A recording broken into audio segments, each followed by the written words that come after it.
கிறிஸ்துக்குள் பிரியமான தேவனுடைய பிள்ளைகளே, மறுபடியும் அவருடைய தூய சமூகம் நாடி அவருடைய வார்த்தைகளுக்காக காத்திருக்கக்கூடிய பெரும் பாக்கியத்தை இந்த நாளிலும் தேவன் நமக்கு பாராட்டி இருப்பதற்காக நான் தேவனை சோத்திருக்கின்றேன்.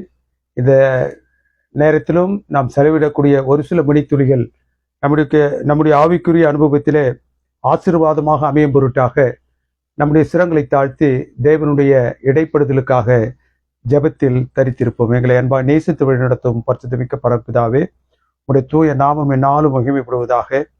இந்த பரிசுத்தமான மணித்துளிகளில் உடைய பரிசுத்தமான வார்த்தைகளை தியானிக்கும்படியாக தேவரே நாங்கள் அமர்ந்திருக்கும் பொழுது உடைய பரிசுத்த ஆவியானவர் எங்களில் இடைப்பட்டு எங்களுக்கு வீட்டை விலைக்கு சொல்லி நாங்கள் இந்த இடத்திற்கு வந்தோம் கற்றோம் என்று அல்லாமல் இந்த சத்தியத்தை அபியாசிப்பதற்கு ஏதுவான சத்துவத்தோடு இந்த இடத்தை விட்டு கடந்து செல்ல நீர் எங்களுக்கு இரக்கம் செய்தரலாம். கிறிஸ்துவின் நாமத்தினால் ஜெபிக்கின்றேன் எங்கள் அன்பின் பரிசுத்தமிக்க பரம்பிதாவே, ஆமேன். வேதத்தில்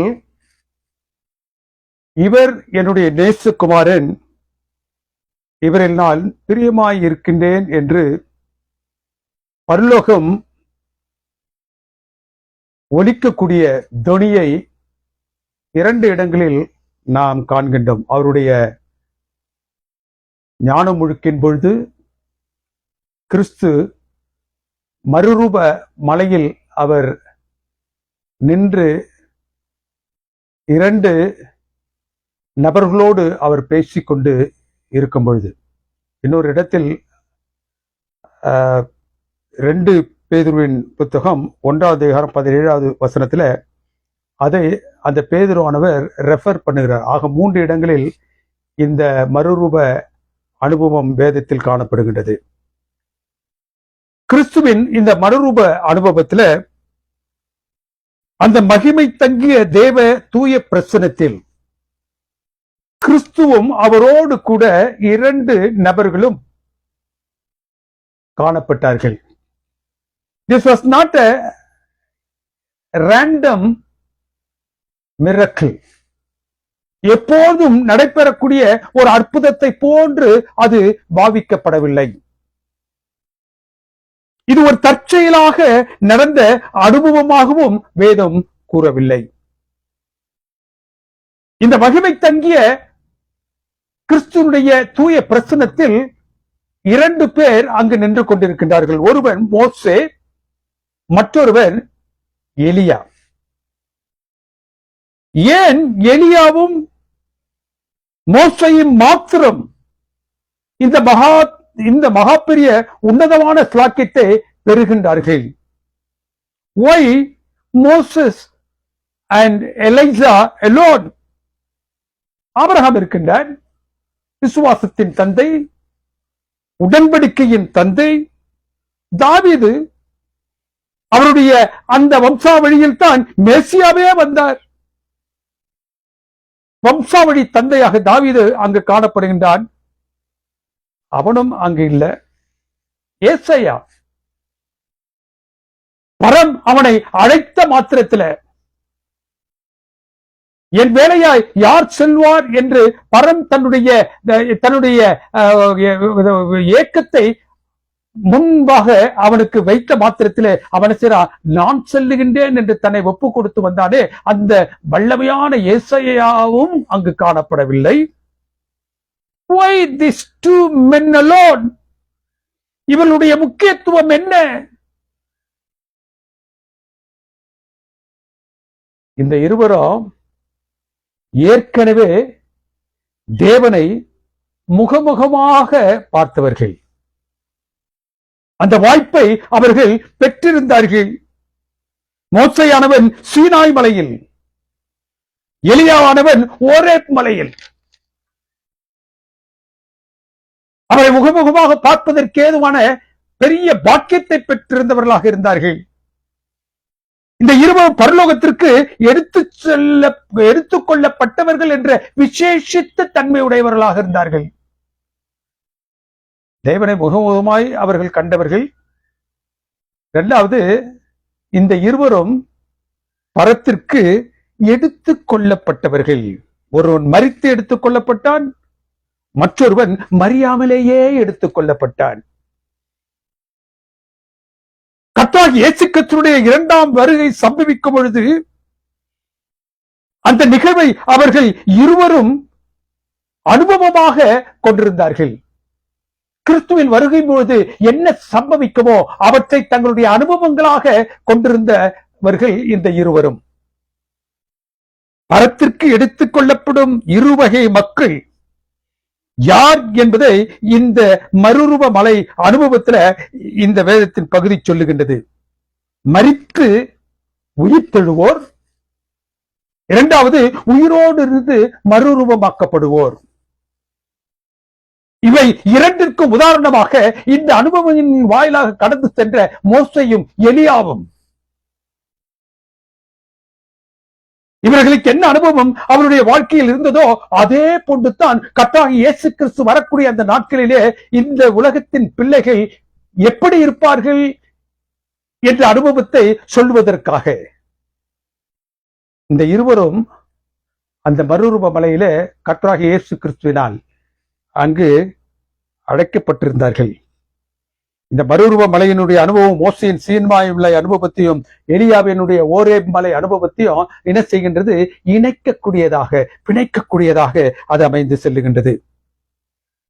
வேத சரித்திரத்தில் 1400 வருடங்களுக்கு முன்பு, இந்த சம்பவம் நடப்பதற்கு முன்பதாக 1400 வருடங்களுக்கு முன்பதாக எமக்கு பிரியமானவர்களே, எகிப்திலே அடிமைத்தனத்தில் இருந்த அவர்களை மீட்கும்படியாக தேவன் மோசே இடத்தில் பேசுகின்றார். மோசே அவருடைய சமூகத்தில் சென்ற மாத்திரத்தில் தானே இஸ்ரவேல் புத்திரர்களே, நீ என்ன செய்? இப்பொழுது பிரதிஷ்டை செய். You dedicate them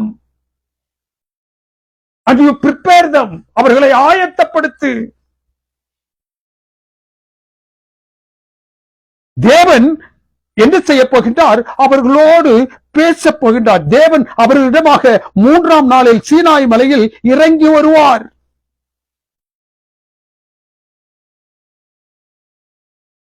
யாத்ராகமத்தின் புத்தகம் 19வது அதிகாரம் 18வது வசனம் எடுத்துள்ளது.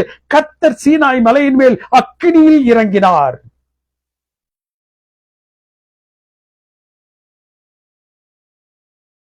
அது அந்த மலை முழுவதும் புகைக்காடாய் மாறி போயிற்று. மலை முழுவதும் அதிர்ந்தது. Moses ascends into the fire and into the cloud and then on into the presence of the Lord. அந்த மேகம் 6 நாட்கள் அங்கு தங்கியிருந்தது. 7ஆம் நாளில் தேவன் மோசேயை அந்த மேகத்திற்குள்ளாக அழைத்தார். He entered into the presence of the Almighty and he stayed there for 40 nights and 40 days. உபவாசத்தோடு அங்கு அவன் காத்திருந்தான். அவன் கீழே இறங்கி வரும்பொழுது தேவனுக்கு பிரியமானவர்களே, இந்த வேதத்தின் பகுதி என்ன சொல்லுகிறது? அவனுடைய முகம் பிரகாசமாக இருந்துச்சு. அவனுடைய முகத்தை கீழே இருக்கக்கூடிய ஆரோனும் அவரை சுற்றி இருக்கக்கூடியவர்களும் பார்க்க முடியவில்லை. ஆகவே அவன் என்ன செய்தானா? முக்காடிட்டு கொண்டான். ஏன்? அவனுடைய கரத்துல ஒரு பரிசுத்தமான ஒன்று காணப்படுகின்றது. He was holding a holy one. அவன் பரிசுத்தமான 10 கற்பனைகளை தன்னுடைய கரங்களில் ஏந்தியவனாக இறங்கி வந்து கொண்டிருக்கின்றான். The law, the commandments, the statute that would define the relationship between God and his own people for centuries. யுகநெடுகிலும் அவர்கள் வாழ்வதற்கு ஏதுவான அந்த வாழ்க்கை நெறியை 10 பிரமாணங்களாக அவனுடைய கரத்திலே தேவன் எழுதி கொடுத்து அனுப்பி இருக்கின்றார். பரிசுத்தமான தேவ பிரசன்னத்தில் சென்று அவரது பரிசுத்தமான கரங்களினால் எழுதி கொடுத்த அந்த பரிசுத்தமான கற்பனைகளை அவன் பெற்று கீழே திரும்பி வரும்பொழுது கீழே என்ன நடந்து கொண்டிருக்கின்றது? அந்த இஸ்ரவேலர்கள் என்ன செய்கின்றார்கள்? ஒரு பொன்னினால் ஒரு கன்றுக்குட்டியை வார்த்து வணங்கிக் கொண்டிருக்கின்றார்கள். At the same time, when Moses was receiving the 10 commandments, they were worshipping the gold calf. அந்த கோல்டன் கப்பை அவர்கள் என்ன செய்கிறார்கள்? வணங்கிக் கொண்டு இருந்தார்கள். Both happen at the same time. கற்பனை பெறுகின்றான், அதே நேரத்தில் இங்கு கீழே கற்பனை மீறப்பட்டுக் கொண்டிருக்கின்றது. முதலாவது மலை சீனாய், கற்பனையின் தோற்றம்.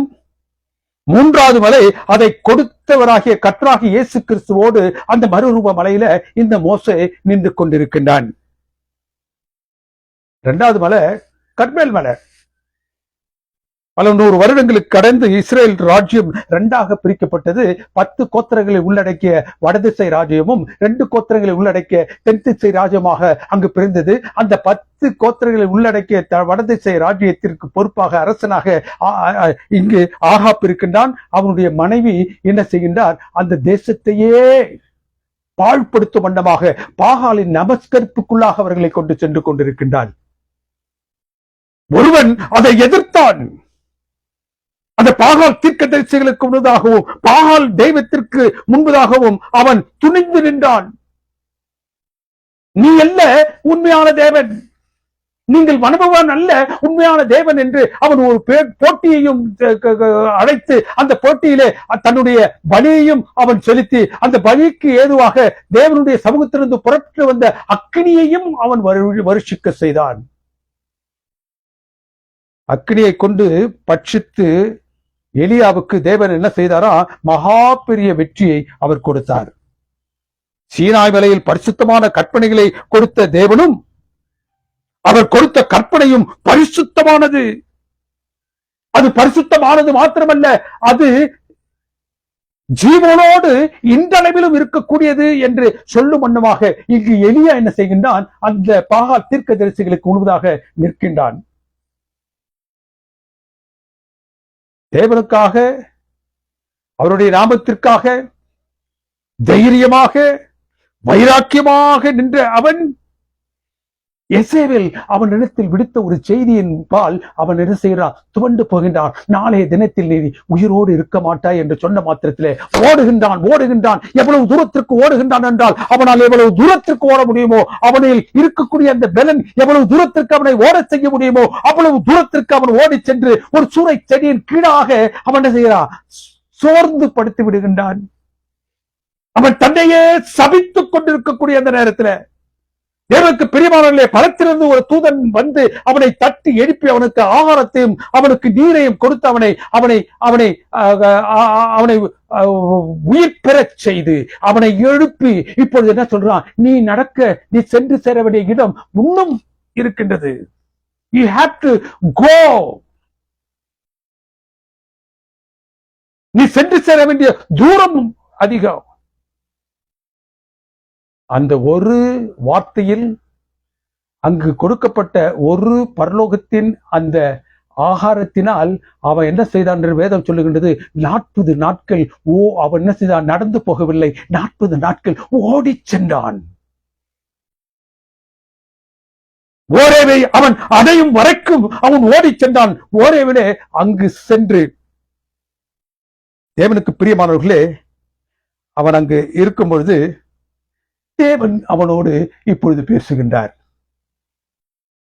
மோசையோடு அந்த கற்பனையை கொடுத்து விட்டு அந்த ஜனங்களோடு அவர் பேசும் பொழுது அந்த மலை அதிர்ந்தது. அந்த சத்தம் மிக அதிகமாக இருந்ததால் அந்த மக்கள் என்ன சொன்னாங்க? மோசேயே, நீ அவரை பேச விடாதே, நாங்கள் செத்து போவோம் என்று சொல்லக்கூடிய அளவிற்கு அங்கு வெகு சத்தமாக அவர் பேசினார். இங்கு நலிந்து துவண்டு படுத்துக் கொண்டிருக்கக்கூடிய ஒரு நபரிடத்தில் என்ன செய்யறாரு?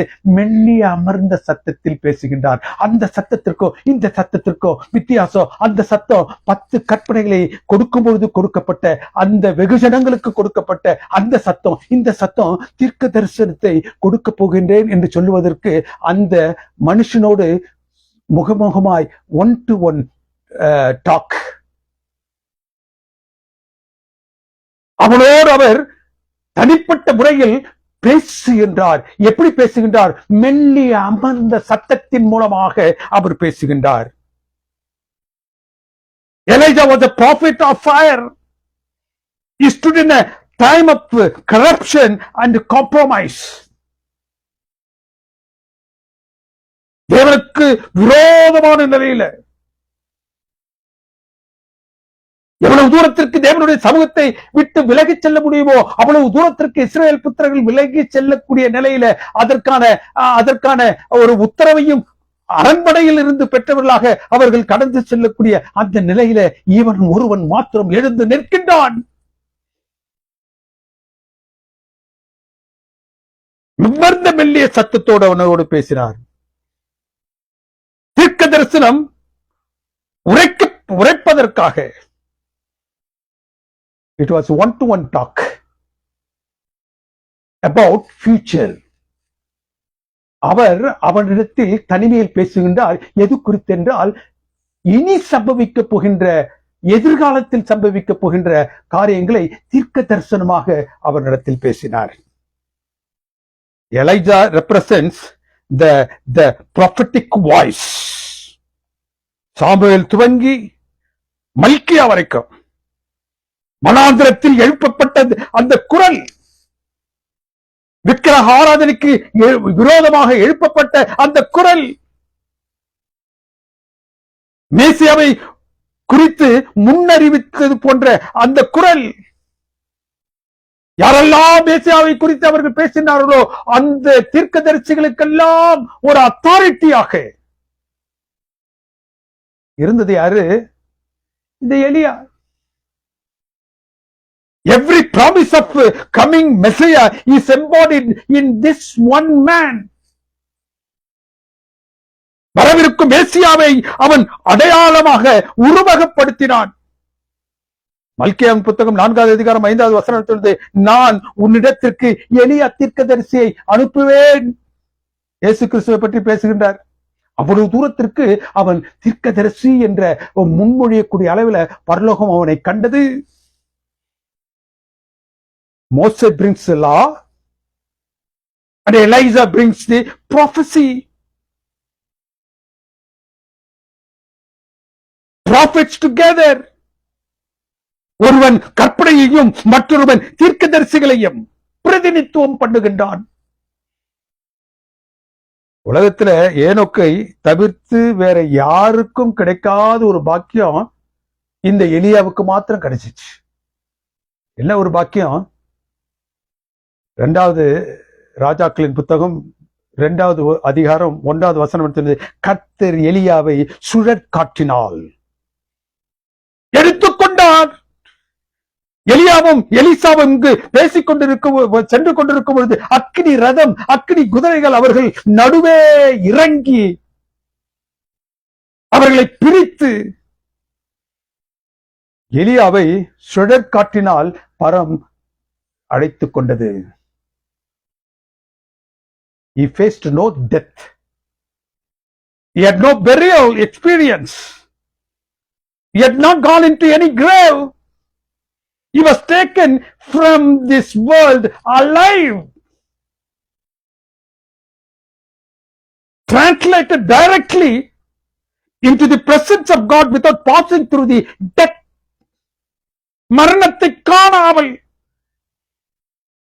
புதைக்கப்படுதல் அல்லது அடக்கப்படுதல் என்று சொல்லக்கூடிய அந்த அனுபவத்தை பெறாமல், கல்லறையின் அனுபவம் இல்லாமல் நேரடியாக தேவனுடைய தூய பிரசன்னத்திற்கு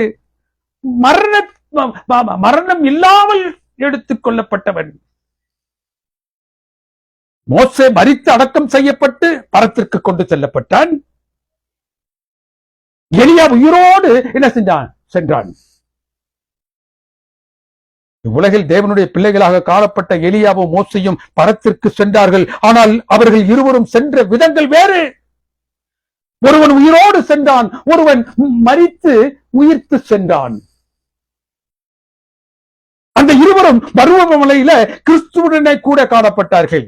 தேவன் எவ்வாறு தன் பிள்ளைகளுக்கு பரம் கொண்டு தன்னுடைய பிள்ளைகளை பரத்திற்கு கொண்டு செல்ல போகின்றார் என்பதை பிரதிநிதித்துவம் செய்வதற்காக அவர்கள் இருவரும் அங்கு இருக்கின்றார்கள். கிறிஸ்துவோடு பரத்திற்கு செல்பவர்கள் எவ்வாறு செல்லுவார்கள்? How are they going to be taken along Jesus? கர்த்தராகிய கிறிஸ்துவின் வருகையின் பொழுது இருக்கக்கூடிய 2 வகையான கிறிஸ்துவ பிள்ளைகளை குறித்து பவுலார் தன்னுடைய கடிதத்தில் பேசுகின்றார். தெசலோனிக்கர் எழுதின நிருபத்தில் 1 தெசலோனிக்கர் 4வது அதிகாரம் 16, 17 என்ன சொல்லுகின்றது? கர்த்தர் தாமே ஆரவாரத்தோடும் பிரதான தூதனுடைய சத்தத்தோடும் தெய்வ எக்காலத்தோடும் வானத்திலிருந்து புவியிறங்கி வரும்பொழுது கிறிஸ்துவுக்குள் மரித்தவர்கள் முதலாவது என்ன செய்வார்கள்? எழுந்திருப்பார்கள். 2வது உயிரோடு இருக்கக்கூடிய பரிசுத்தவான்கள் என்ன செய்வார்கள்? ஆகாயத்தில் எடுத்துக் கொள்ளப்படுவார்கள். மரித்தவர்கள் எழும்புவார்கள். உயிர்த்தெழுதல், resurrection.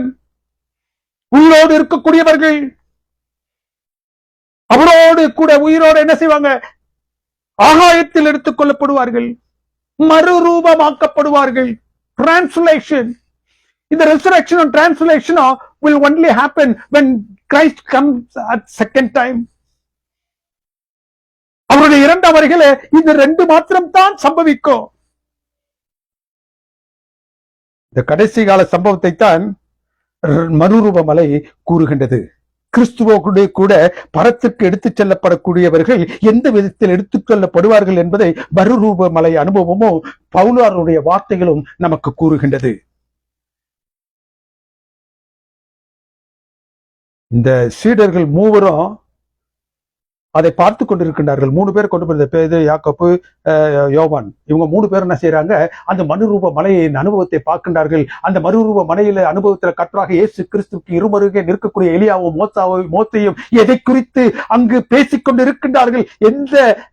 எதை பேசுவதற்காக அவர்கள் அங்கு அழைக்கப்பட்டிருக்கின்றார்கள் என்பதை அவர்கள் காண்கின்றார்கள். கிறிஸ்துவோடு கொண்டு செல்லப்பட்டவர்கள் மேல மலைக்கு மேல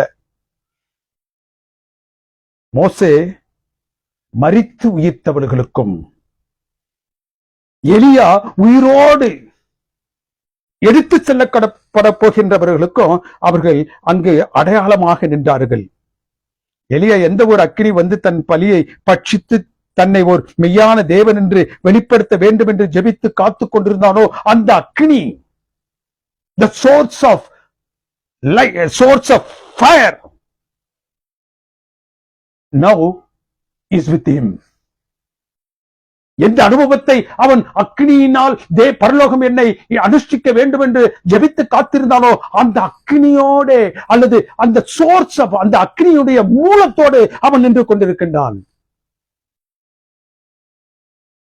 எப்படியாக மோசேயானவன்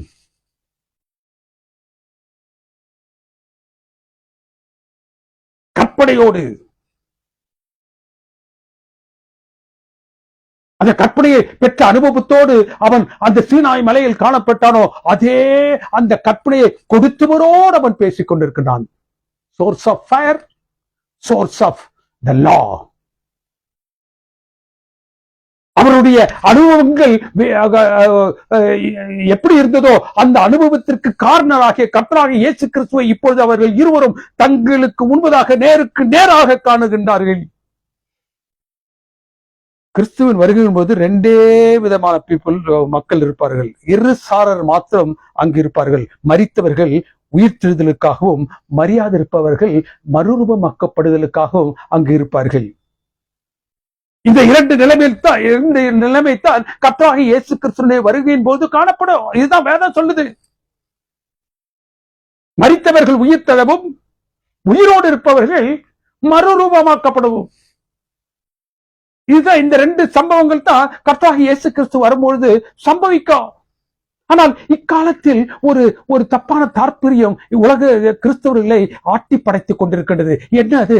ரகசிய வருகை, the secret rapture. பரலோகம் ஒவ்வொரு மனிதனாக பரத்திற்கு கொண்டு சென்று விடும்.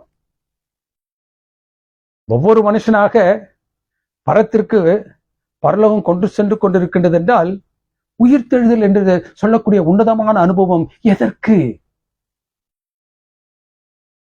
ஒவ்வொருவரையும் பரம் அந்த பரத்திற்கு தனித்தனியாக கொண்டு செல்லும் என்றால் கர்த்தராகிய இயேசு கிறிஸ்துவினுடைய வருகை எதற்கு? Why should Christ come? There is no necessity for him to come. எல்லாரும் ஒருத்தரா அப்படி பரத்திற்கு எடுத்து செல்லப்படுவார்கள் என்றால் ஏதாவது சொல்ல. இந்த ரகசிய வருகை குறித்து வேதம் பேசுவதல்ல. இப்படி அல்ல மனிதன் பரத்திற்கு சேர்ப்பிக்கப்பட போகின்றான் என்பதற்கு அடையாளமாக.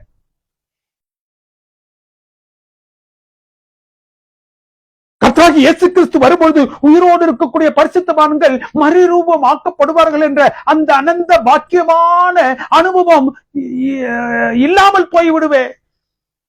மறுரூபமாக்கப்படுதல் என்னுடைய அனுபவம் ஒரு மனுஷனுக்கு இல்லாம போய்விட. ஏனென்றால் அவன் என்ன செய்யப்பட போகின்றான்? ஒவ்வொருத்தரா பரலோகத்துக்கு ஏற்றுச் செல்ல போகின்றார்கள்.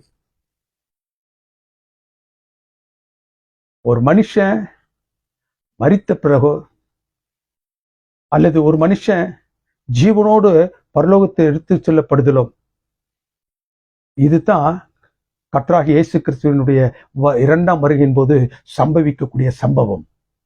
இந்த ரகசிய வருகை என்று சொல்வது வேதம் சார்ந்த கொள்கை அல்ல. தேவனுக்கு பிரியமான தேவனுடைய பிள்ளைகளே,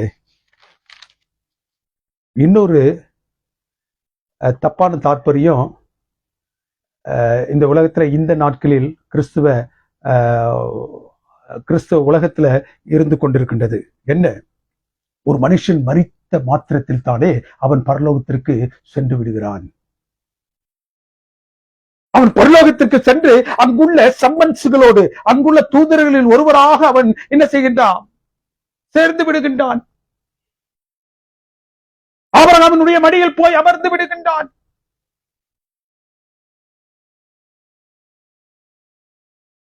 இந்த நம்பிக்கை தவறாதது என்பதை சொல்லுவதற்காக இங்கு தேவன் வேதத்துல ஒரு அனுபவத்தை பதித்து வைத்திருக்கின்றார். யோவானின் புத்தகம் 11வது அதிகாரத்துல லாசரு என்று சொல்லக்கூடிய மனிதனுடைய அனுபவம். இந்த லாசரானவன் மரித்து போனான். அவன் மரித்து 4 நாட்கள் கழித்து கர்த்தராகிய இயேசு கிறிஸ்து அங்கு வருகின்றார். 4 நாட்களுக்கு கழித்து ஏன் அவர் வர வேண்டும்? தேவனுக்கு பிரியமானவர்களே, அந்த நாட்களில் அங்கு இருக்கக்கூடிய மக்கள் மத்தியிலே ஒரு மூட நம்பிக்கை இருந்து வந்தது. அது என்னவென்றால், ஒரு மனிதன் மரித்து போவான் என்றால் 4 நாட்களுக்குள்ளாக அவனிடத்திலிருந்து புறப்பட்டு சென்ற அந்த ஆத்மா என்று சொல்லக்கூடியது மறுபடியும் அவனிடத்தில் வந்து சேர்ந்து விடும், அவன் உயிர் பெற்று விடுவான் என்ற ஒரு மூட நம்பிக்கை அந்த நாட்களில் இருந்துச்சு. அந்த மூட நம்பிக்கையை தகர்த்து போட வேண்டும் என்பதற்காக கர்த்தராகிய இயேசு கிறிஸ்து 4 நாட்கள் கழித்து வருகின்றார். அது அந்த மூட நம்பிக்கையை உடையவர்களுக்கு ஒரு பாடத்தை அவர் புகட்டுவதற்காக 4 நாட்களுக்கு பிறகாக வந்தார். இப்பொழுது என்ன செய்கின்றார்? அந்த கிறிஸ்துவை ஏற்றுக்கொண்டு வாழக்கூடிய அல்லது அந்த அந்த வட்டத்திற்குள்ளாக இருக்கக்கூடியவர்களுக்கு ஒரு சத்தியத்தை சொல்ல வேண்டும் என்று 2வது சத்தியத்தை சொல்றார். என்ன சத்தியம்? ஒரு மனுஷன் மரித்த மாத்திரத்திலே பரலோகத்திற்கு சென்று விடுகின்றான் என்ற தப்பான தாற்பயத்தை அவர் தகர்த்தெறியும்படியாக என்ன செய்கின்றார்? அவரே வந்து அந்த லாசருவினுடைய கல்லறைக்கு முழுவதாக நின்று, லாசருவே நீ எழுந்து வா என்று சொன்ன மாத்திரத்தில் தானே அவன் வருகின்றான். எங்கிருந்து வருகின்றான்? அவன் ஒருவேளை மரித்தவுடன் பரத்திற்கு சென்றிருந்திருப்பான் என்றால் அவர் கூப்பிட்ட மாத்திரத்தில் அவன் என்ன செஞ்சிருக்க வேண்டும்? அங்கிருந்து பரத்திலிருந்து இறங்கி வந்திருக்க வேண்டும். அவன் என்ன செய்யறான்? தன்னை அடக்கம் செய்த அந்த கல்லறையிலிருந்து அவன் எழுந்து வருகின்றான். யோபின் புத்தகத்தில் ரொம்ப அருமையா சொல்லப்பட்டிருக்கு. மரித்தவன் படுத்து கிடக்கின்றான். வானமும் பூமியும் ஒழியும் அளவிற்கு அவன் எழுந்திருப்பதில்லை. வானமும் பூமியும் எப்பொழுது அறியும்? கிறிஸ்துவனுடைய 2ஆம் வருகை சம்பவிக்கும் பொழுது அதிர்ந்துவிடும். அப்பொழுதுதான் அவன் எழும்புவான் பூமியின் தூளிலிருந்து. தேவனுக்கு பிரியமான தேவனுடைய பிள்ளைகளே, ஒரு மனிதன் மரித்தவுடன் பரத்திற்கு செல்வது இல்லை என்பதை சொல்வதற்காக இந்த மறுரூப மலையில் உள்ள அனுபவம் அங்கு நிற்கக்கூடிய எலியாவின் மூலமாக நமக்கு வருகின்றது. வேதம் கூறுகின்றது, இந்த லாசரானவன் மரித்து உயிர்த்து மறுபடியும் மரித்து இன்றளவிலும் 2ஆம் வருகைக்காக உங்களையும் என்னையும் போன்று காத்து கொண்டிருக்கின்றான். அவன் அடக்கம் செய்யப்பட்ட இடத்தில். 3வது பாடத்தை என்ன கற்றுக்கொள்கின்றோம்? மறுரூப மலை நமக்கு கொடுக்கக்கூடிய 3வது பாடம். முதல் பாடம், மோசே அவன் கரத்தில் இருந்த கற்பனை ஒரு மனிதனுக்கு அவசியம் என்று சொல்லுகின்றது. 2வது பாடம், எலியா அவனுடைய கரத்தில் இருந்த அந்த ப்ராஃபட்டிக் வாய்ஸ், தீர்க்க தரிசனத்தின் குரல் ஒரு மனுஷனுக்கு முக்கியம் என்பதை அது சொல்லுகின்றது. 3வது பாடம், மறுரூப மலை கூறக்கூடியது என்னவென்றால், அந்த மறுரூப மலையில் மோசே கற்பனையும் எலியா தீர்க்க தரிசன துணியையும் பிரதிபலிக்கக்கூடிய அந்த நேரத்துல அந்த அவசியத்தை எடுத்துரைக்கும் வண்ணம் அவர்கள் என்ன செய்தார்கள்? 2 பேரும் கர்த்தராகிய இயேசு கிறிஸ்துவோட காணப்பட்டார்கள். We must have a law and we must also have a prophecies, prophetic leading. ஆனால் அவர்கள் என்ன பேசிக் கொண்டிருந்தார்கள் கிறிஸ்துவோடு என்பது வேற யாரும் எழுதல. மாத்தையும் எழுதல, மார்க்கும் எழுதவில்லை. அவர்கள் என்ன பேசிக் கொண்டிருந்தார்கள் என்பதை குறித்து லூக்கா எழுதுகின்றான். They were not there for reunion, but for an important truth to be revealed. ஒரு முக்கியமான சத்தியத்தை வெளிப்படுத்துவதற்காக அவர்கள் அங்கு கூடினார்களே தவிர அந்த 3 பேரும் நின்று அவர்கள் மறுபடியுமாக நாங்கள் சந்திக்கின்றோம் என்பதை சொல்வதற்காக அங்கு அவர்கள் நிற்கவில்லை. லூக்காவின் புத்தகம் 9வது அதிகாரம் 31வது வசனம் என்று சொல்லி, அன்றியும் மோசேயும் எலியாவும் 2 பேரும் மகிமையோடு காணப்படுகின்ற அவரோடு சம்பாஷித்துக் கொண்டிருந்தார்கள். What they were speaking about, conversing about. தேவனுக்கு பிரியமானவர்களே, எது குறித்து அவர்கள் பேசிக் கொண்டிருந்தார்கள்? கர்த்தராகிய இயேசு கிறிஸ்து எருசலேமிலே நிறைவேற்றப் போகின்ற அவரது மரணத்தை குறித்து பேசிக் கொண்டிருந்தார்கள். அவர் உலகத்தின் பாவத்திற்காக பலியாக தன் மரணத்தை சந்திப்பதை குறித்து அவர்களுக்கு சொல்லிக் கொண்டிருந்தார்.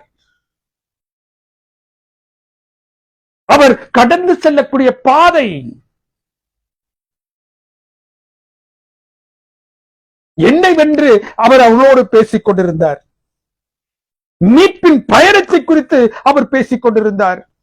எதற்காக அவர் தான் இந்த உலகத்திற்கு வந்தாரோ அதை நிறைவேற்றுவதற்காக தான் கடந்து செல்ல வேண்டிய அந்த அனுபவத்தை, அந்த பாதையை அவர் அவர்களோடு பேசிக் கொண்டிருந்தார். தேவனுக்கு பிரியமானவர்களே, இந்த வசனத்தில் ஆங்கிலத்தில் டிபார்ச்சர் என்று ஒரு வார்த்தையை உபயோகித்திருந்தார்கள்.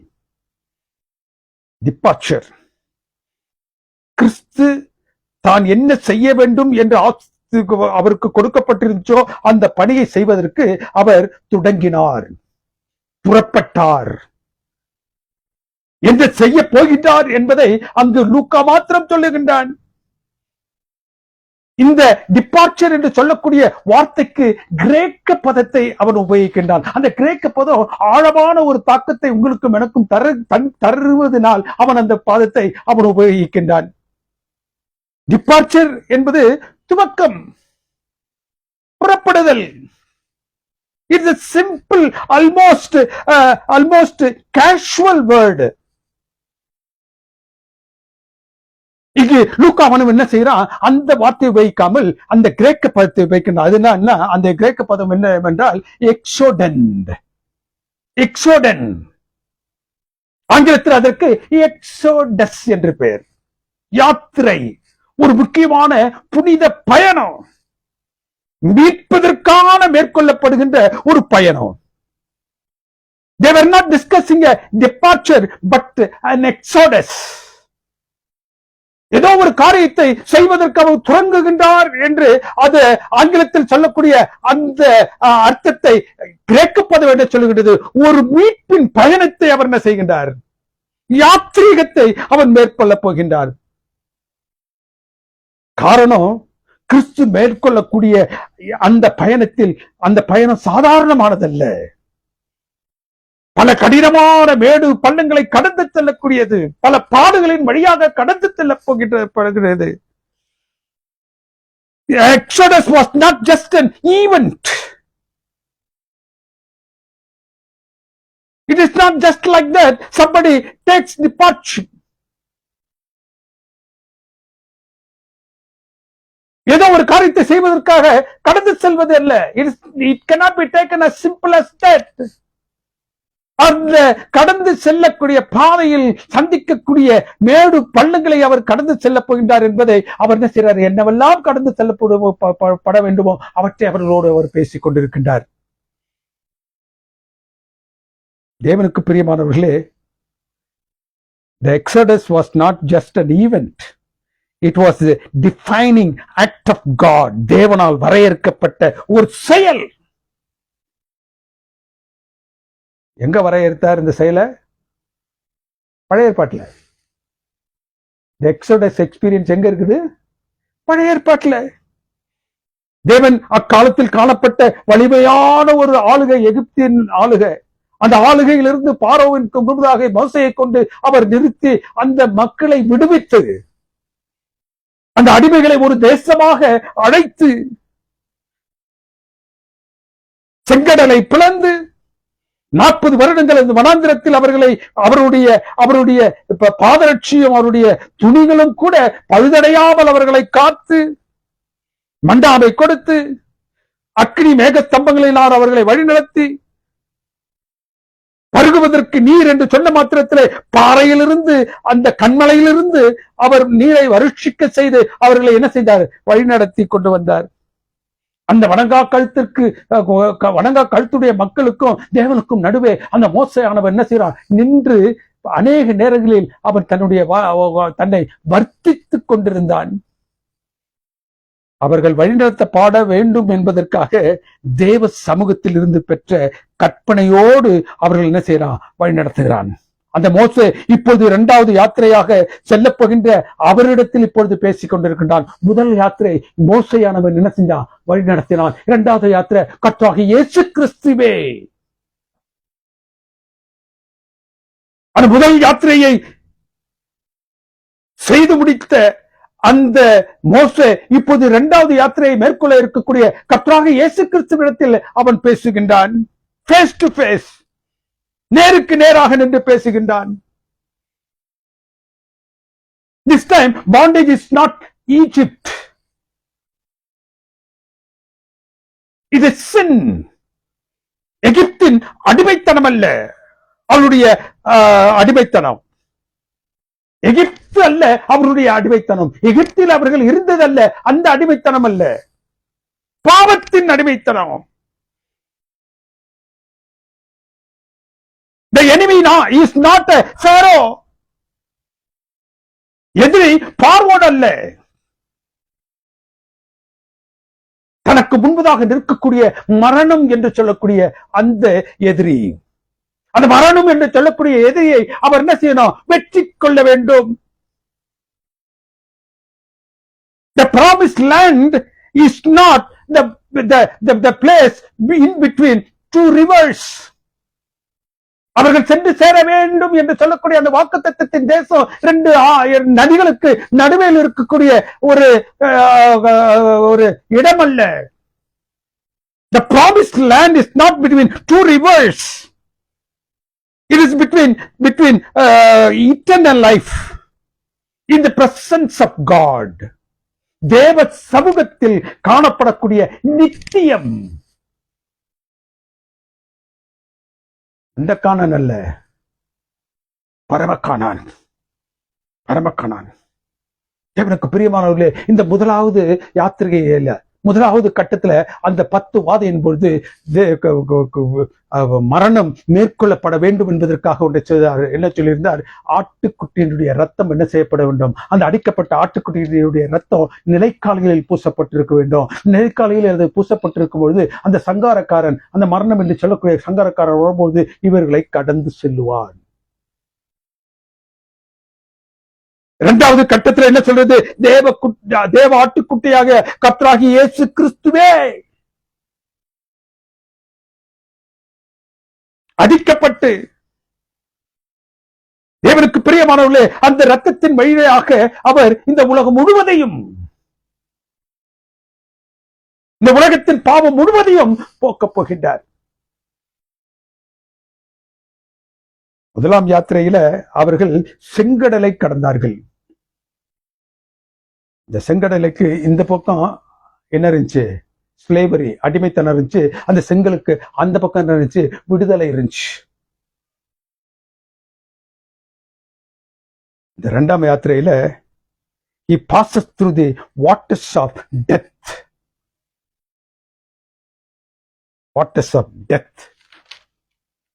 இரண்டாம் யாத்திரையில மரணம் என்றும் செங்கடல், அந்த நீரை கடந்து கிராஸ், கிரேவ், resurrection, சிலுவை, கல்லறை, உயிர்த்தெழுதல்.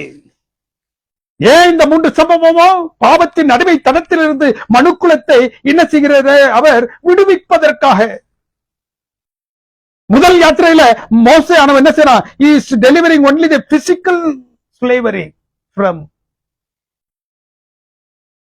உடல் ரீதியான நிலையில அவர்கள் பட்டுக்கொண்டிருந்த அந்த அடிமைத்தன பாடுகளில் இருந்து விடுவித்தான்.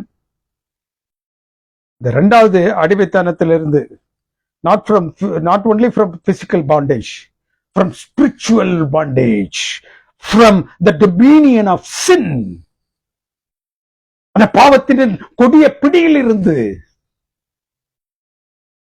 இந்த இரண்டாவது யாத்திரையை கடந்து செல்கின்ற கர்த்தராகிய இயேசு கிறிஸ்து மேற்கொள்கின்றார். முதலாவது இஸ்ரவேலர்களை விடுவிப்பதற்காக அந்த யாத்திரை, இரண்டாவது உலகத்தின் மக்களை விடுவிப்பதற்காக கர்த்தராகிய இயேசு கிறிஸ்து மேற்கொள்ளக்கூடிய இரண்டாவது யாத்திரை. அரூப மலை என்பது not for union but to tell us the truth. Tell us the truth. தேவனுக்கு பிரியமானவர்களே, என்ன அடுத்து சம்பவிக்கும் என்பதை, முதலாவது அடிமைத்தனத்தின் விடுதலையை கொண்டு வந்த மோசையிடமும் எலியாவிடமோ, இரண்டாவது கட்டத்தில் நிறைவேற்றப் போகிறவராகிய அந்த மேசியாவாகிய கர்த்தராகிய இயேசு கிறிஸ்து அவர்களோடு பேசிக் கொண்டிருக்கின்றார். அது குறித்து பேசிக் கொண்டிருக்கின்றார். சரி, இங்கு ஏன் எலியா என்ன செய்யப்பட வேண்டும்? கொண்டு வரப்பட வேண்டும். Why Elijah had to be brought before him at this juncture? At this juncture. தேவனுக்கு பிரியமானவர்களே, இந்த second எக்ஸோடஸ்ல it would also be there would be a confrontation, struggle. எலிசாவுடைய அனுபவத்துல அவன் எதிர்கொண்டது அநேகம். தேவனுடைய சமூகத்தை விட்டு விலகிச் சென்று இருக்கக்கூடிய அந்த பாகாலின் நமஸ்கரிப்பை செய்யக்கூடிய அளவில் இருக்கக்கூடியவர்களை அவன் துணிந்து எதிர்த்தான். அவர்களை மாத்திரமல்ல, அந்த அந்த தீர்க்கதரிசிகளை மாத்திரமல்ல, அவர்களை அனுப்பி வைக்கும்படியாக அந்த அரண்மனையில் இருக்கக்கூடிய அந்த அதிகாரத்தை அவன் எதிர்த்து நின்றான். கள்ள தீர்க்கதரிசிகளை எதிர்த்து நின்றான். அவர்களை பின்பற்றக்கூடிய அனைத்து மக்களையும் அவன் எதிர்த்திருந்தான். He was passing through lots of confrontations. அதை சொல்வதற்காக எப்படியாக அந்த நிலையை எலியா சந்தித்தானோ அதே போன்று கர்த்தராகிய இயேசு கிறிஸ்துவும் எருசலேமில் என்ன செய்வார்? சந்திப்பார். தன்னுடைய எதிரியை சந்திப்பார். எதுவரைக்கும் அவர் தன்னுடைய எதிரியை சந்திப்பார் என்றால் அந்த சிலுவை மரணம் சம்பவிக்கும் வரைக்கும் அவர் சந்திப்பார். எலியா யார் மெய்யான தேவன் என்பதனை அந்த கான்ஃபரன்டேஷன்ல நிரூபித்தான், வெற்றி கொண்டான். அதே போன்று கர்த்தராகிய இயேசு கிறிஸ்து தன்னுடைய மரணத்தின் மீதான வெற்றியை நிரூபித்தார். எந்த எலியாவும் மோசேயும் கர்த்தரே தெய்வம் என்று பிரகடனம் செய்தது மாத்திரமல்ல, கடைசி காலத்தில் யார் தேவனுடைய பிள்ளைகள் என்பதையும் அவர்கள் இந்த அனுபவத்திலிருந்து சொல்லுகின்றார்கள். எலியா மோசேயும் கர்த்தரே தேவன் என்று பிரகடனம் செய்தது மாத்திரமல்ல, கடைசி காலத்தில் யாரு மீதியான ஜனங்கள், who is remnants, பரத்தை நோக்கி பயணிக்கக்கூடிய தேவனுடைய பிள்ளைகள் யார் என்பதை அவர்கள் அடையாளப்படுத்தினார்கள். மோசேயினுடைய கரத்துல கற்பனை, எலியாவினுடைய கரத்துல ப்ராபெட்டிக் வாய்ஸ், தீர்க்க தரிசனம். They both represented law and prophecy. மோசேயானவன் இந்த சட்டம் இந்நாட்களில் நம்மை எப்படி நடத்தி செல்ல வேண்டும் என்பதை குறித்தோம். எலியாவினுடைய கருத்தில் இருந்த அந்த தீர்க்க தரிசனம் நாம் இனி எங்கு செல்ல போகின்றோம், எப்படி செல்ல போகின்றோம் என்ற முன்பாக நடக்கக்கூடிய அந்த காரியங்களை நமக்கு சொல்லக்கூடிய ஒன்றாகவும் அவன் அங்கு நிற்கின்றான். ப்ராபசி அண்ட் லா.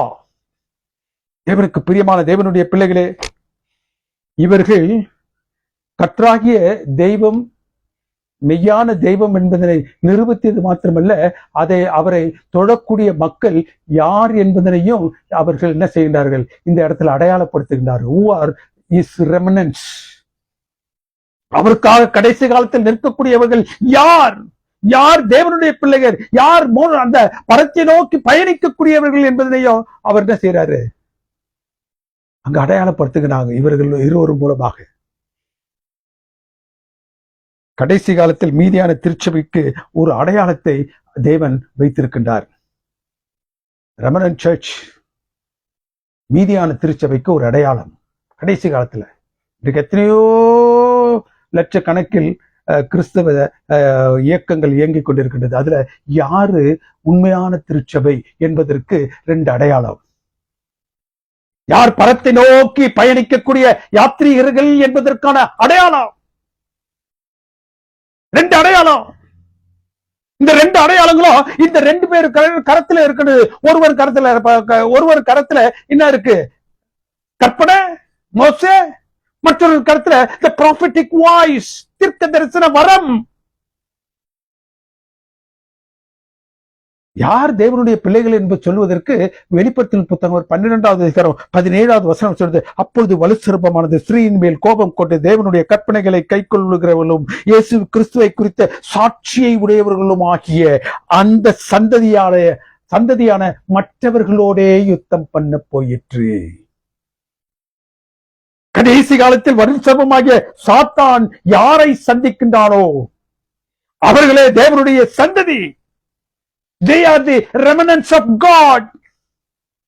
யாரிடமாக அவன் செல்வான் சொல்லுது. யாரிடத்தை அவன் கடைசி காலத்தில் போவான் யுத்தத்திற்கு? கிறிஸ்தவர்கள் இந்த பெயரில் இருக்கக்கூடிய எல்லாரிடத்திலும் அல்ல, அதிலும் மீதியானவர்கள், அந்த சந்ததியான மற்றவர்கள் உடனே போயிற்று.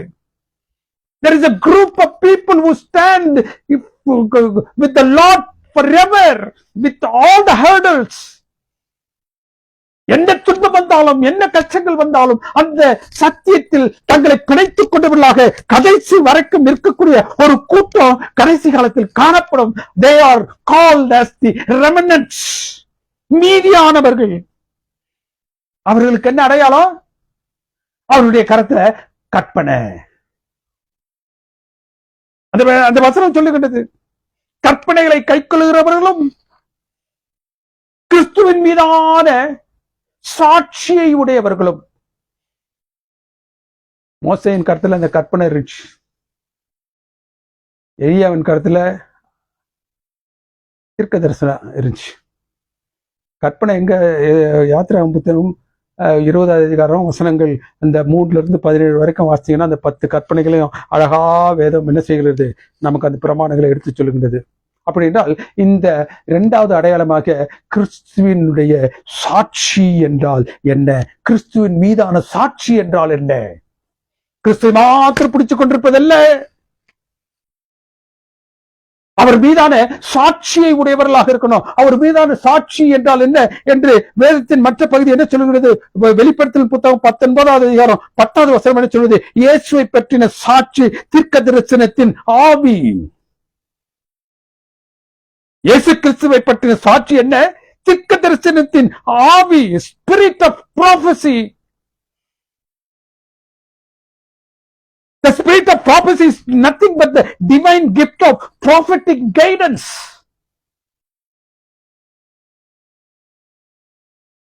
இந்த தீர்க்க தரிசனத்தை வரமான பெற்ற ஒரு தேவனுடைய பிள்ளைகள். What is spirit of prophecy? தீர்க்க தரிசன வரம் என்றால் என்ன? நமக்கும் தேவனுடைய பிள்ளைகளாகிய நமக்கும் இந்த திருச்சபைக்கும் என்ன எதிர்காலத்தில் சம்பவிக்கும் என்பதை முன்கூட்டியே நாம் அறிந்து கொள்வதற்கு ஏதுவான ஒன்று. எதிர்கொண்டிருக்கக்கூடிய நாட்களில் நாம் எப்படி வாழ்க்கையின் அந்த அந்த மாற்றங்களை பெற்றவர்களாக, எந்த ஒரு காரியத்திற்காக எந்த காரியத்தை நாம் கடந்து செல்ல வேண்டும் என்று பரலோகம் நம்மை பணித்திருக்கின்றதோ அந்த வழியை நாம் செய்வதற்கு நம்மை நாம் எப்படி தகுதிப்படுத்திக் கொள்ள வேண்டும் என்பதை சொல்வதற்காக அந்த தீர்க்க தரிசன வரம் நமக்கு உதவி செய்கின்றது. The spirit of prophecy is a prophetic guidance. Prophetic guidance. தீர்க்க தரிசனத்தின் மூலமாக நம்மோடு பேசக்கூடியது. நம் உடலை எப்படி வைத்துக் கொள்ள வேண்டும், மனதை எப்படி வைத்துக் கொள்ள வேண்டும் என்பதை போன்ற ஒரு துல்லியமான விவரங்களை நமக்கு கொடுத்து நம்மை அந்த ரட்சிப்பின் பாதையில் அழைத்து செல்லக்கூடியது. It will provide comfort, instructions and correction. ஒரு கிறிஸ்தவன் எப்படி இருக்க வேண்டும், அது அவனை ஆசுசப்படுத்துவது மாத்திரமல்ல, அவன் எப்படி நடத்தி செல்ல வேண்டும் என்பதை அவனிடத்தில் பேசக்கூடிய தீர்க்க தரிசனத்தின் வரம். ஸ்பிரிட் ஆஃப் ப்ராபசி என்று சொல்லக்கூடியது it is a lesser light leading to the greater light என்று சொல்லுவார்கள். கிரேட்டர் லைட் என்பது வேதாகமம். நாம எந்த முடிவை எடுத்தாலும் வேதம் சார்ந்துதான் எடுக்க வேண்டும். That is the final thing. இதையெல்லாம் வேதம் நமக்கு சொல்லுகின்றதோ அதற்கு அதற்கு அதற்கு இணையாக நம்மை அழைத்து செல்லக்கூடிய லெஸ்ஸர் லைட். இந்த வெளிச்சம் என்ன செய்யும்? நம்மை பலப்படுத்தி உற்சாகப்படுத்தி அதை நம்மை வழிநடத்தி அந்த கிரேட்டர் லைட்ல கொண்டு விடும். அதான் தீர்க்க தரிசன வரம். இந்த நாட்களை தீர்க்க தரிசனம் சொல்லிட்டு என்னென்னமோ கிறிஸ்தவ உலகத்துல இருக்கு. மந்திரம், மாயம், எப்படியெல்லாம் தேவனுடைய நாமத்தை தூஷிக்க முடியுமோ அப்படியெல்லாம் இந்த தீர்க்க தரிசனம் என்று சொல்லக்கூடிய வார்த்தைக்கு கீழாக செய்யக்கூடிய அநேக காரியங்கள் இன்றைக்கு கிறிஸ்தவ உலகத்தை பாழ்படுத்தி கொண்டிருக்கின்றது. தீர்க்க தரிசனம் என்றால் என்ன, தீர்க்க தரிசன வரம் என்றால் என்ன என்பதை இங்குதான் நாம் வேதத்தில் பார்க்கின்றோம். தேவனுக்கு பிரியமானவர்களே, அவை என்ன செய்ய வேண்டும்? நம்மை ரட்சிப்பிற்கு ஏதுவாகவும் நம்மை வேதத்தில் என்னமெல்லாம் சொல்லப்படுகின்றதோ அதற்கு ஏதுவாக நம்மை அழைத்து செல்லக்கூடிய ஒன்றுதான் தீர்க்க தரிசனத்தின் வழிநடத்துதல். அந்த வழிநடத்துதலையை இங்கே என்ன செய்யறா, இந்த எலிய தன்னுடைய கரத்தில் வைத்திருக்கின்றான். The prophetic voice. தேவனுடைய பிள்ளைகளுக்கு அந்த ப்ராபெட்டிக் வாய்ஸ் கேட்டுக்கொண்டே இருக்கணும். தேவனே, வேதம் இதை சொல்லுகின்றது, இதுவெல்லாம் சம்பவிக்கக்கூடிய சம்பவமாக இருப்பதனால் அந்த சம்பவத்தின் வாயிலாக நான் கடந்து செல்வதற்கு நான் என்னவெல்லாம் செய்ய வேண்டும், எப்படியெல்லாம் என்னை நான் தகுதிப்படுத்திக் கொள்ள வேண்டும் என்ற இந்நிலையை சொல்லக்கூடிய ஒன்றுதான் இந்த ப்ராபெட்டிக், the spirit of prophecy, prophetic guidance. கடைசியாக தேவனுக்கு பிரியமானவர்களே, எந்த மகத்தான சத்தியத்தை சொல்வதற்காக இந்த மறுரூப மலை அனுபவம் தெரியுமா? முதலாவது, இந்த மறுரூப மலையில மோசையும் அந்த எலியாவும் ஆக்சிடென்டா கர்த்தராகிய இயேசு கிறிஸ்து பக்கத்துல நிக்கல. Purposefully they are there standing to tell us some great truth to us. கற்பனைகளின் அவசியத்தை உணர்த்துவதற்கு மோசையும், the prophetic voice, தீர்க்கதரிசனத்தின் ஆவியை குறித்த அந்த முக்கியத்துவத்தை குறித்து பேசுவதற்கு எலியாவும், ஒரு மனுஷனுக்கு பரத்திற்கு செல்வதற்கான 2 குவாலிபிகேஷன்ஸ் அதுதான். ஒன்று கற்பனை, மற்றொன்று கிறிஸ்துவை பற்றியதான சாட்சி. அதுதான் ஸ்பிரிட் ஆஃப் ப்ராபசி, பரிசுத்த ஆவியானவருடைய வழிநடத்தல். பரிசுத்த ஆவியின் மூலமாக வழிநடத்தப்பட்ட தீர்க்கதரிசனியினால் வழிநடத்தப்படுதல். மூன்றாவதாக it talks about second exodus. மோசேயின் நாட்களில் அவன் மேற்கொண்டு வந்த முதலாவது யாத்திரை கானானிற்கு கொண்டு சென்றது. அதில் அநேகர் என்ன செஞ்சாங்க, முதலாவது அந்த யாத்திரை துவங்கின ஒருவர் அல்ல 2 பேரை தவிர எல்லாரும் ஆண்டு போனார்கள். There were only 2 who had left the Egypt, reached the Canaan. ஆனால் இந்த யாத்திரையில் இந்த உலகம் முழுவதையும் எப்பாடுபட்டாவது தன்னுடைய இரத்தத்தின் பால் அவர்கள் ஈர்த்துக் கொள்ள வேண்டும் என்பதற்காக 2வது யாத்திரையை மேற்கொண்ட கர்த்தராகிய இயேசு கிறிஸ்து இந்நாள் வரைக்கும் ஏன் அவருடைய வருகை தாமதப்படுகிறது என்றால், he does not want to leave anybody alone yet. He wants to save. He is giving as much as time one should have. காத்துக் கொண்டிருக்கிறார், ஒருவனும் கெட்டு போகாமல் நித்திய ஜீவனை அடையும்படியாக. கடைசியாக இந்த மறுரூபமலை என்ன சொல்லுகின்றது, யார் தேவனுடைய பிள்ளைகள்? Who are the remnants? You can be called as Christians, but who are the remnants? தேவனுடைய கடைசி காலத்தில் அவருக்காக நிற்கக்கூடிய தேவனுடைய பிள்ளைகள் யார்? அதைத்தான் இந்த வேதத்தின் பகுதி மறுரூபமலை அனுபவம் 4வது சொல்லுகின்றது. The people who are with the law. கற்பனை அழிந்து போய்விட்டது என்று இந்த உலகத்துல, கிறிஸ்தவ உலகத்துல சாத்தான் சொல்லிக்கிட்டு இருக்கான். ஆனால் முதலாவது அடையாளமே கற்பனை, 2வது அடையாளம் தீர்க்க தரிசன வரம்.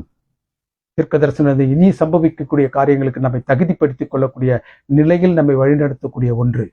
அந்த தீர்க்க தரிசன வரத்தை குறித்து, தேவனுடைய பிள்ளைகள் யார் என்பதை குறித்து இந்த வேதத்தின் பகுதி, இந்த மறுரூப மலையின் மூலமாக, அந்த அனுபவத்தின் மூலமாக தேவன் நமக்கு இந்த நாளில் இந்த சத்தியத்தை பாராட்டி இருக்கின்றார். தேவன் தாமே உங்கள் ஒவ்வொருவரையும் ஆசீர்வதித்து வழிநடத்துவாராக. அவன் எங்களை அன்பா நேசித்து வழிநடத்தும் பரிசுத்தமிக்க பரம்பிதாவே, உங்களுடைய தூய நாமத்திற்கு துதி கன மகிமை என்னாலும் உண்டாவதாக. இந்த நாளிலும் தேவரே, நீர் எங்களோடு உங்களுடைய ஆவியின் துணை கொண்டு பேசியமைக்காக உங்களுக்கு நன்றி செலுத்துகிறோம் சுவாமி. மறுரூப மாலையின் அனுபவத்துல மோசையும் எலியாவும் ஏன் அங்கு இருந்தார்கள்? இன்றைய நாட்களில் அந்த அவர்கள் இருந்ததற்கான காரணத்தின் மூலமாக எங்களுக்கு நீர் பாராட்டிய சத்தியத்திற்காக நன்றி செலுத்துகிறோம் சுவாமி. நாங்கள் தேவரீர் உங்களுடைய தூய சமூகத்தில் சேர்ப்பிக்கப்பட வேண்டும் என்றால் எங்களுடைய கரத்தில் தேவரீர் கற்பனையும், எங்களுடைய கரத்தில் எங்களை வழிநிறுத்தி செல்லும்படியாக இருக்கக்கூடிய அந்த தீர்க்க தரிசன வரமும் இருக்க வேண்டும் என்று நீர் ஆசிக்கின்றேன். தேவரீர், இதோ இந்த வேலையிலும் எங்கள் அன்பின் தெய்வத்தினுடைய பாகத்திலே எங்களை நாங்கள் சமர்ப்பிக்கின்றோம். தேவனுடைய திருச்சபைக்கான 2 அடையாளங்களில் 2 அடையாளங்களையும் அந்த 2 நபர்களும் இந்த மறுரூப மலையினுடைய அனுபவத்தில் கர்த்தராகிய தேவனால் அழைக்கப்பட்டு அவர்கள் எங்களுக்கு முன் உதாரணமாக வைக்கப்பட்டிருப்பதற்காக நன்றி செலுத்துகிறோம் சுவாமி. எங்களை தாழ்த்துகிறோம், வெறுமையாக்குறோம். நாங்கள் தேவரீர் இந்த உலகத்திலே உலகத்தின் மக்களோடு மக்களாக அழிந்து போய் விடாதபடி நாங்கள் உங்களுடைய பரம பாதைகளில் எங்களை நாங்கள் புகுத்தி கொண்டவர்களாக நீர் வரக்கூடிய அந்த நாளிலே இதோ இவருக்காக காத்திருந்தும் இவருடைய ரட்சிப்பிலே களிக்கூறும் என்று சொல்லக்கூடிய குற்றத்தரடி நாங்கள் காணப்பட எங்கள் அன்பின் தெய்வம் எங்களுக்கு தயவு செய்யுமாறு கர்த்தராகிய இயேசு கிறிஸ்துவின் தூய நாமத்தினால் மிகுந்த தாழ்மையோடு ஜெபிக்கின்றேன் எங்கள் அன்பின் பரிசுத்தமிக்க பரம்பிதாவே, ஆமென். நம்முடைய கர்த்தராகிய இயேசு கிறிஸ்துவினுடைய கிருபையும் பிதாவுடைய அன்பும் பரிசுத்த ஆவியானுடைய அநியோன்யக்கும் சிநேகமும் நம் அனைவரோடு விசேஷமாக இந்த நாளை இந்த செய்தியை ஆங்காங்கு பல்வேறு இடங்களிலிருந்து கேட்டுக்கொண்டிருக்கக்கூடிய தேவரீர் தமது பிள்ளைகளோடும் அவருடைய குடும்பங்களோடும் இன்றும் என்றும் சதா காலங்களிலும் இருப்பதாக. ஆமென், ஆமென், ஆமென்.